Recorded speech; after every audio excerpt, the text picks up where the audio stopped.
Welcome to our final video for this class. I'm Zach Giltz, and I'm excited to break down chapters 11 through 14 in our book, which deal with nonverbal communication in social situations, with the family, and at work.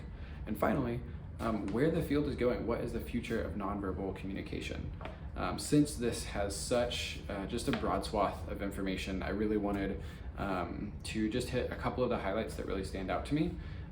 And that is male-male friendships and those interactions, as well as in the married, as well as in the family, how married couples interact. And then lastly, kind of looking at an overview of the field and where it's headed. So let's get into it. So male-male friendships, some of the preoccupations within that are sports, power, masculinity, time, and then kind of touch, but we'll get into that. So those preoccupations, so sports, right, whether you're playing sports, watching sports, or as the book says, like Monday morning quarterback, are you reviewing it the next day? What would you have done different? Kind of all the talk about that.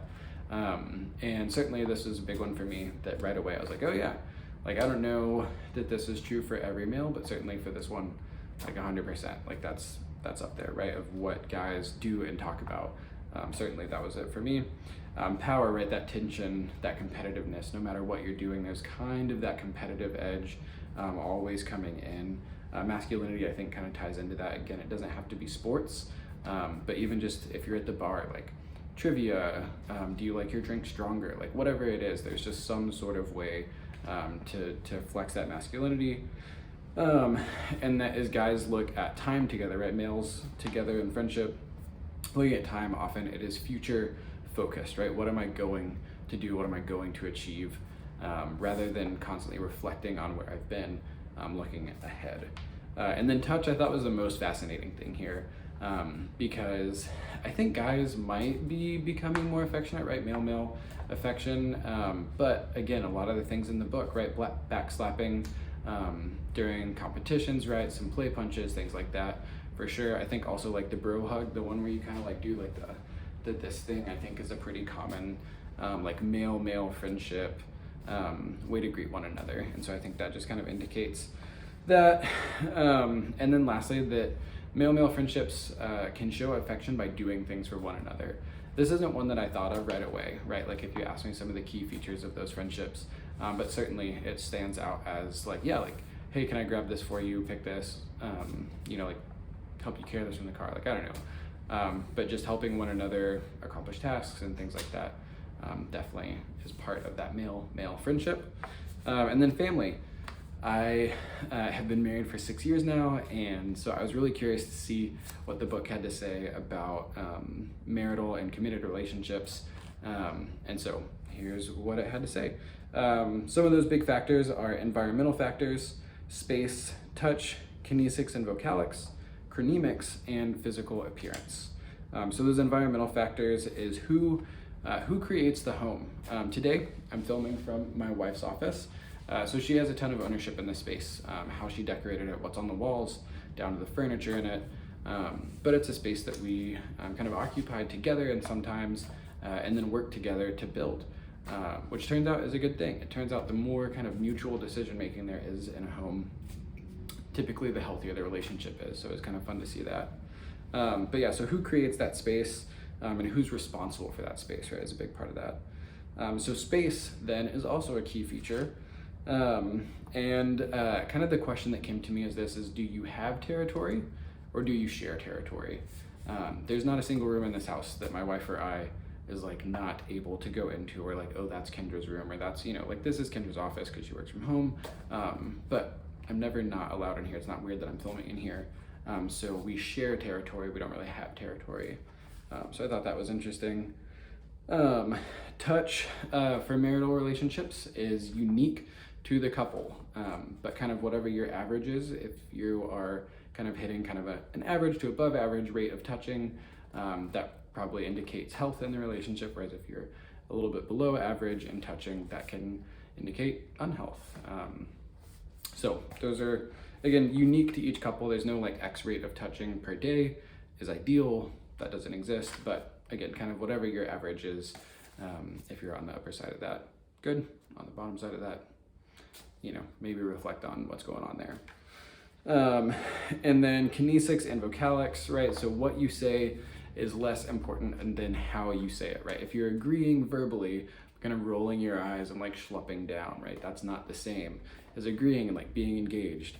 And so how are you actually expressing what you're saying rather than just what you're saying is really important. And again, it's kind of one of those big indicators of health in a relationship if what you're saying and how you're saying it matches. Chronemics, how we're spending our time together. Task-oriented conversation is a buzzkill. That was my biggest takeaway from this section, is that if you are talking about work at home, that is typically an indicator that there is a decline in that relationship. And so as often as you can find other things to talk about and do together, that is an important health aspect of the relationship. And then physical appearance. This was interesting because there is a split in perspective. So there's two kind of main perspectives as I read. One saying that attractiveness is more important during dating, which kind of makes sense to me, right? That like you would want to put your best foot forward while you're dating, but once you're married, maybe it's like, cool, we're together, and so maybe I'm gonna start like relaxing a little bit, whatever that looks like. But the kind of flipped perspective of that is that maybe you would date someone who's a little bit less attractive, but when you're looking for someone to marry, you want to marry someone who is at your same level of attractiveness, or maybe even you perceive them to be more attractive than yourself. And so kind of those flips. And then lastly, is just kind of a look at the overall field of nonverbal communication, the study of it.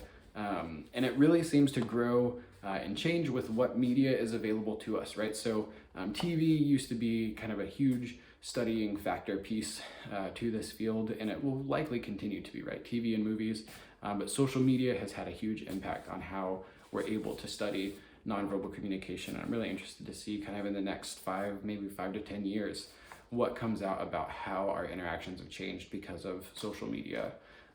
Especially if, right, like Second Life or like the Facebook thing where you put the goggles on and you go into this new world, right? If the metaverse takes off, what nonverbal communication looks like in there, because you have fewer of those key features of nonverbal communication, right? If all you have is a headset and all you can do is express verbally and your little emoji just kind of like stands there, it really changes how we perceive things. You might get some voice inflections, but I'm really fascinated to see just how this field grows and changes continually. But something the book said that I thought was really interesting as well is that it typically comes back to the founders, right? The founding research, the founding principles are often drawn upon no matter what has changed in the world.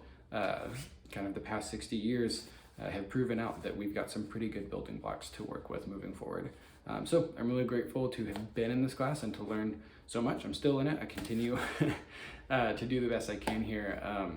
But yeah, I've certainly appreciated it. So thank you so much for watching, and I'll see you later.